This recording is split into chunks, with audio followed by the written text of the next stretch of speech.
ஆடி 1ஆம் தேதிமா காலையிலே 4:30க்குலாம் இன்றைக்கி எழுந்துட்டேன். அலாரம் அடிக்கிறதுக்கு முன்னாடி நான் எழுந்துட்டேன். நான்லாம் இப்படி எழுந்துக்கிற கேஸே இல்ல. அப்படி பார்த்தா நான் பிரம்ம முகூர்த்த பூஜைலாம் பண்ணியிருப்பேன் நான். என்னால மார்னிங் தூக்கத்தில விட மாட்டேன். ஆனா வந்து இந்தமாரி அஃபிஷியலா நமக்கு வந்து ரொம்ப இம்பார்ட்டன்ட்டு, சாமி மேல ரொம்ப பக்தியா இருக்கும்னா எழுந்திரிச்சுருவேன். ஆனா இதே பிரம்ம முகூர்த்த பூஜைக்கெல்லாம் நான் கண்டிப்பா எழுந்துக்கவே மாட்டேன். நான் என்ன பண்ணாலும் மாலையே புரட்டி போட்டாலும் மார்னிங் அலாரம் எழுந்துட்டு கடகடன்னு ஃப்ரெஷ்அப் ஆகிட்டு வீட்டெல்லாம் பெருக்கிட்டு நேத்து தான் க்ளீன் பண்ணி வச்சேன். அதனால ஃபுல்லா ஈஸியா இருந்தது. முடிச்சுட்டு ஒரு 5 மணி போல கேட்டெல்லாம் ஓப்பன் பண்ணி விட்டுட்டேன்.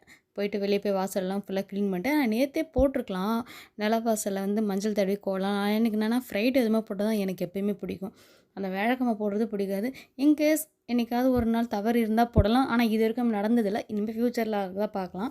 இது வரைக்கும் நம்ம பண்ணதில்ல. வெள்ளிக்கிழமை தான் நான் எப்பயுமே வந்து நிலவாசல்ல வந்து மஞ்சள் போட்டுட்டு கோலம்லாம் போடுவேன். இன்றைக்கி வந்து நான் வந்து கோல மாவுல கோலம் போடலை. ஏன்னா வந்து கோல மாவுல போட்டால் என்னோடய சாரி பட்டே பாதி கலைஞ்சிருது. இந்த பசங்க போய் போய் பாதி கலைச்சிடுறாங்க.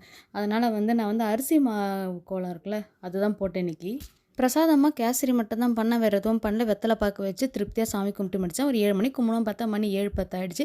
எனக்கு வந்து இந்த ஆடி 1ன்றதே ஸ்பெஷல். என்னென்னா என் பாப்பா வந்து கரெக்டாக ஆடி 1க்கு புதன்கிழமை அன்னைக்கு தான் பெரிய பிள்ளை. ஆனால் அது பெரிய விசேஷம்.